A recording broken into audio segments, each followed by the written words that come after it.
ভয়াবহ অগ্নিকাণ্ডের ঘটনা তারাপীঠে, আর তাতে একের পর এক প্রাণ চলে যাওয়া। এখনো পর্যন্ত অশনি সংকেত রয়েছে। পুকুরে ডুবুরি নামিয়ে তল্লাশি চলছে যে কেউ সে সময় পুকুরেও ঝাঁপ দিয়েছিল কিনা। মৃতের সংখ্যা কি আরো বাড়তে পারে? আর এর মধ্যেই অবিলম্বে 15টি হোটেল বন্ধের নোটিশ এলো। হ্যাঁ, যে খবরে আমরা নজর রেখেছি, যৌতুকগৃহ হোটেল তারাপীঠে, আর তারাপীঠে 15 হোটেলে ইতিমধ্যেই শাটার পড়ল। আরো ডিটেইল আপডেট নেওয়ার চেষ্টা করি। রৌনক রয়েছে আমার সঙ্গে। রৌনক, নিয়মকে বুড়ো আঙুল দেখিয়ে রীতিমতো ব্যবসা চলছিল, এই অভিযোগ ছিল। কি কি অভিযোগের ভিত্তিতে 15 হোটেলে শাটার পড়লো? একেবারে যেটা জানা যাচ্ছে যে এই যে 15টি হোটেল, তাদেরকে আগেও নোটিশ পাঠানো হয়, তারা কোনো মতো উত্তর দেয়নি। কারণ তাদের যে অগ্নি নির্বাপক যথাযথ ব্যবস্থা, সেই ব্যবস্থা ছিল না। বিদ্যুতের লাইন তা কার্যত নিয়ম মেনে নেওয়া হয়নি এর মধ্যে একাধিক হোটেলে। এবং সবথেকে গুরুত্বপূর্ণ বিষয়, জরুরিকালীন সময় যে ফায়ার এক্সিট বা জরুরি সময় বেরোনোর যে রাস্তা, সেই রাস্তাও কিন্তু এই কোনো হোটেলগুলোর মধ্যে নেই। একাধিকবার তাদের নোটিশ দেওয়া হলো, তাদের তরফ থেকে কোনো রকম সদুত্তর মেলেনি।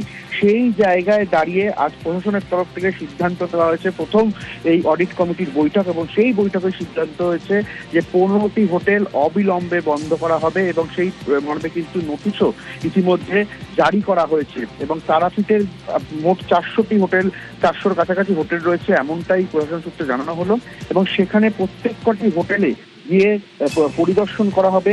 এবং শুধু তাই নয়, তাদের কর্মীরা যথাযথ এই আগুন লাগলে বা জরুরি সময় কিভাবে রেস্কিউ করতে হয় বা কিভাবে তার মোকাবিলা করতে হয় তা নিয়ে অবগত কিনা সেটা দেখার জন্য কিন্তু প্রত্যেকটি হোটেল থেকে 2 জন করে কর্মীদের নেওয়া হবে এবং মক ড্রিলও করানো হবে। এতে কোনোভাবেই যে ঘটনা গতকাল তারাপীঠের হোটেলে ঘটেছে, এই ধরনের ঘটনা যাতে ভবিষ্যতে কোনোভাবেই না ঘটে, অর্থাৎ সেফটির ক্ষেত্রে কোনো রকম কম্প্রোমাইজ করা হবে না, কিন্তু সাফ জানিয়ে দিলেন রামপুরহাটের এসডিও। এবং সেই মর্মেই একেবারে প্রথম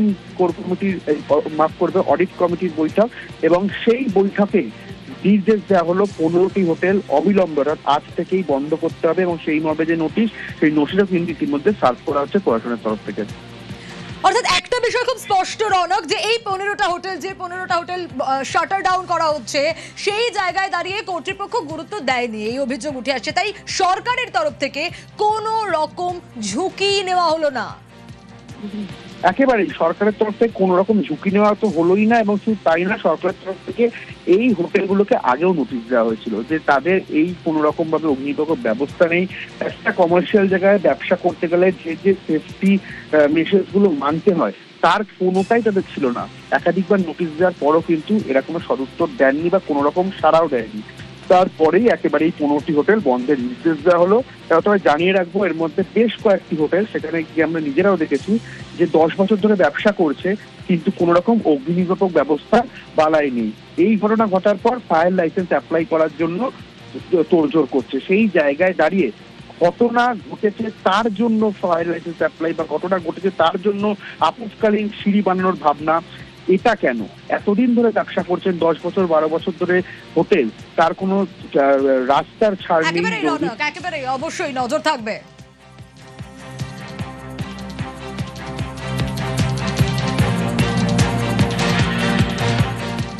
আমরা আজকে আরো 15 হোটেলস আছে যাদেরকে আমরা ক্লোজার নোটিশ পাঠাচ্ছি। তাদেরকে ইমিডিয়েটলি ক্লোজ করা হবে। ফায়ারের তাদের কাছে সার্টিফিকেট নেই, ইলেকট্রিসিটির কমপ্লায়েন্স নেই। এদেরকে অনেকবার নোটিশ করা হয়েছে আগে, যেহেতু এরা কমপ্লায়েন্স করছে না, তার জন্য আমাদেরকে এই ইনসিডেন্টের পরে এইটা স্ট্রিক্ট অ্যাকশন আজকে নিতে হচ্ছে। কালকে মাননীয় সিএম স্যার বলেছিলেন কি আমাদেরকে এনশোর করতে হবে কৌশিকী অমাবস্যার আগে আমরা যতটা পিলগ্রিমস আসবে, যতটা শ্রদ্ধালু আসবে, তাদের সেফটি আমাদের টপমোস্ট প্রায়োরিটি থাকবে। আমরা 5টা টিমের ফরমেশন করছি। আমাদের ফায়ারের লোক থাকবে, ইলেকট্রিসিটির লোক থাকবে, পিডব্লিউডি সিভিল, পিডব্লিউডি ইলেকট্রিক্যালের লোক থাকবে, এসডিপিও থেকে পুলিশেরও লোক থাকবে। এরা প্রত্যেক হোটেলে গিয়ে এরা জয়েন্ট ইন্সপেকশন করবে।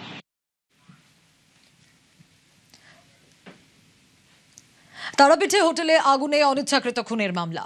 হোটেল মালিক প্রবীর কুমার পাল গ্রেফতার ইতিমধ্যেই। মালিকের ছেলে কল্যাণ পাল, তাকেও গ্রেফতার করা হয়েছে। আগুন লাগার পর আধ ঘন্টা দমকল না ডাকার অভিযোগ। দমকল না ডেকে মালিক পালিয়ে যান বলে অভিযোগ। এমার্জেন্সি গেট বন্ধ ছিল বলেও অভিযোগ উঠছে, যা যথেষ্ট বিস্ফোরক অভিযোগ যে এমার্জেন্সি গেট কেন বন্ধ ছিল সেই সময়। অনিচ্ছাকৃত খুন, গাফিলতি সহ একাধিক ধারায় মামলা। হোটেল আগুনের তদন্তে 4 সদস্যের সিট গঠন।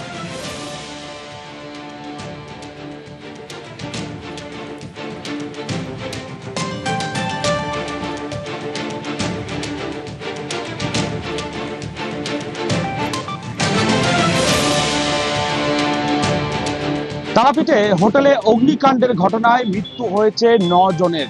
9 জনের মধ্যে 2 জন শিশু আছেন। এই ঘটনার তদন্ত নেমে তারাপীঠ থানার পুলিশ হোটেল মালিক প্রবীর পাল ও তার ছেলে কল্যাণ পালকে গ্রেপ্তার করেছে। ধৃতদের আজ রামপুরহাট আদালতে পেশ করা হয়েছে। পুলিশের তরফ থেকে ধৃতদের বিরুদ্ধে একাধিক ধারায় মামলা রুজু করা হয়েছে। অনিচ্ছাকৃত খুন ও গাফিলতির ধারা আনা হয়েছে এই মামলায়। ধৃতদের আজ রামপুরহাট মহকুমা আদালতে পেশ করা হয়েছে এবং পুলিশ এই ঘটনার তদন্ত শুরু করেছে যে হোটেলের কি কি গাফিলতি ছিল, ফায়ারের বিষয়ে কোনো গাফিলতি ছিল কিনা, সমস্ত বিষয় খতিয়ে দেখছে তারাপীঠ থানার পুলিশ। তারাপীঠ থেকে অক্ষয় ধীবর, নিউজ 18 বাংলা।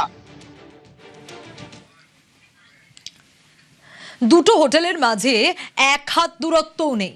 এক হোটেলের ছাদে দাঁড়িয়ে অনায়াসে ছুঁয়ে ফেলা যায় পাশের হোটেলের দেওয়াল।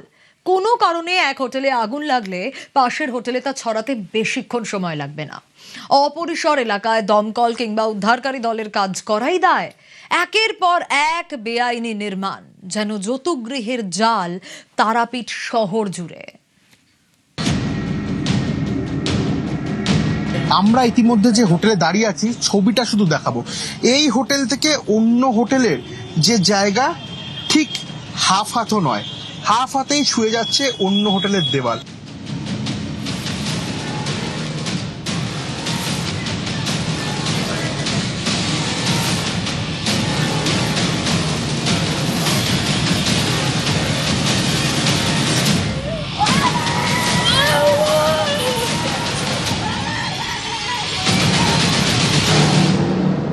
তীর্থে গিয়ে মৃত্যুকূপে বন্দী, পুণ্যার্চনে গিয়ে ঝলসে পুড়ে মৃত্যু। তারাপীঠের হোটেলের ভয়াবহ অগ্নিকাণ্ডে ফের একবার প্রশ্ন তুলে দিল।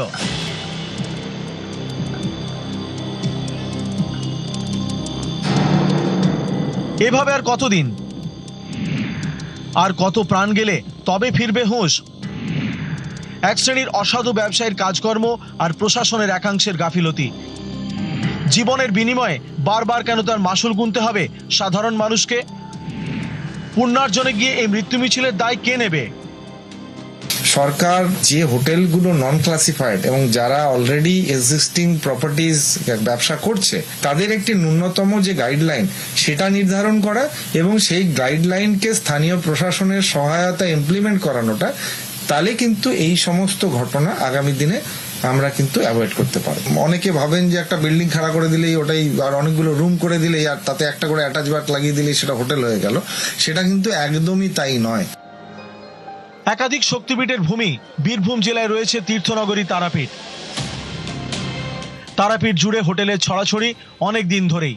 Premium hotel, budget hotel, low budget hotel সবই আছে। স্থানীয় সূত্রের খবর, টেম্পল ট্যুরিজমের অছিলায় 2019 সালের পর থেকে ব্যাপক হারে হোটেল তৈরি হয়েছে তারাপীঠে। গড়ে উঠেছে একের পর এক হোটেল, লজ, গেস্ট হাউস। অভিযোগ, এমন বহু হোটেল রয়েছে যেখানে ন্যূনতম নির্মাণ বিধিও মানা হয়নি। খুঁটিয়ে দেখলে তা নজরেও পড়েছে। প্রায় গা ঘেঁষাঘেঁষি করে দাঁড়িয়ে থাকা এই দুটি হোটেলের ছবি দেখুন। দুটো দেওয়াল কার্যত ঠেকে যাওয়ার উপক্রম।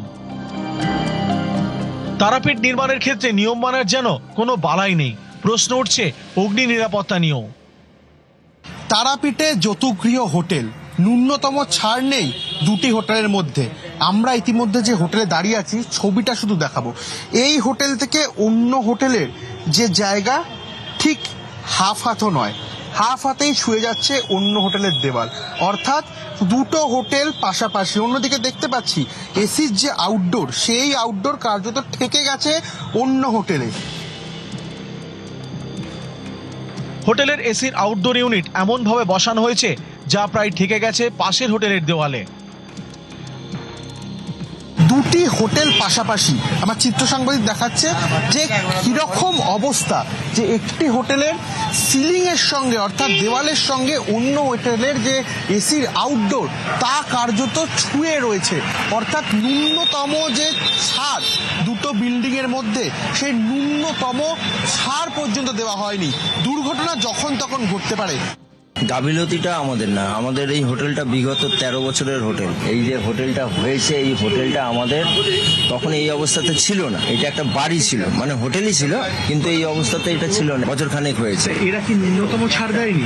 ন্যূনতম ছাড় হয়নি। এটা অ্যাকচুয়ালি ছাড় হয় আমাদের এইখানে নিয়মের হিসাবে 6 ফুট। আপনার হোটেলের সঙ্গে কি 6 ফুট ছাড় আছে? আমার হোটেলের সঙ্গে 6 ফুট ছাড় নেই। এটি নির্মীয়মান আরো একটি হোটেল, যেটা প্রায় 6 তলা হচ্ছে। এরকম রাস্তার উপরে 6 তলা হোটেলের আদেও কি কোনো অনুমতি রয়েছে? এবং অনুমতির থেকেও বড় কথা, এখানেও সেই একই ছবি, দুটো হোটেল পাশাপাশি, তার যে ন্যূনতম ছাড়, সেই ন্যূনতম ছাড়ের কোনো বালাই নেই।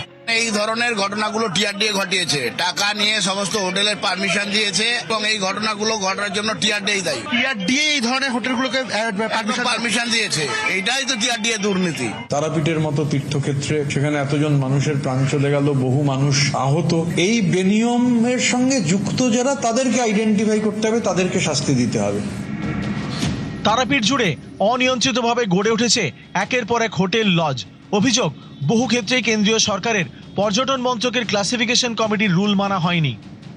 তারাপীঠে অগ্নিকাণ্ডের ঘটনার পর এই হোটেলগুলো তৈরি করার ক্ষেত্রে যথাযথভাবে পরিকাঠামো সংক্রান্ত নিয়ম পালন করা হয়েছিল কিনা তা নিয়ে প্রশ্ন উঠতে শুরু করেছে। প্রশ্ন উঠছে, আইনকে বুড়ো আঙুল দেখিয়ে কিভাবে এত বহুতল গড়ে উঠল? কারা দিয়েছিল অনুমতি? তৃণমূল আমলে কেন বেআইনি নির্মাণের এমন বাড়বাড়ন্ত? কিছুই জানতো না প্রশাসন, নাকি সব জেনেও চোখ বুজেছিল? ক্লাসিফিকেশনটা দেয় হচ্ছে পর্যটন মন্ত্রক, ভারত সরকার। এই পর্যটন মন্ত্রক ভারত সরকারের অধীনে একটি কমিটি, সেই কমিটি অ্যাপ্লাই করার পরে 72টি পয়েন্টের উপর কমিটি পুরো ইন্সপেকশন করার পরে ক্লাসিফিকেশন করে দেওয়া হয়। ক্লাসিফিকেশন যদি না হয়ে থাকে, আইনত কোনো হোটেল ক্লেম করতে পারে না তার কোনো স্টার ক্যাটেগরি আছে। আমাদের ভারতবর্ষে কিন্তু এই ক্লাসিফিকেশন ব্যাপারটা পুরোপুরি ঐচ্ছিক, ভলেন্টারি। তবে আমি এটুকুই বলতে পারি যে যদি এই ক্লাসিফিকেশনটা ম্যান্ডেটরি করা হয়, তাহলে বোধহয় এই রকম সমস্যার হবে না। তারাপীঠের হোটেল থেকে বেরোনোর পথ খুঁজে না পেয়ে কালো ধোঁয়ায় দমবন্ধ হয়ে ঝলসে পড়ে মৃত্যু। যা মনে করিয়ে দিচ্ছে গত বছর এপ্রিলে বড়বাজারের হোটেলের অগ্নিকাণ্ডের 14 জনের মৃত্যুর ঘটনাকে। বিদেশিনী গানে রবীন্দ্রনাথ ঠাকুর লিখেছিলেন, তোমায় দেখেছি মাধবী রাতে, আর তারাপীঠের এই বিদেশিনী হোটেলে ভোরবেলা বেঘরে মৃত্যু দেখলেন পুণ্যার্থীরা। রৌনক দত্ত চৌধুরী ও আবির ঘোষালের রিপোর্ট, নিউজ 18 বাংলা। তারাপীঠের এই ঘটনা দুঃখজনক, তবে তারই পাশাপাশি আগের সরকারকে কটাক্ষ করতেও ছাড়েননি সুকান্ত মজুমদার।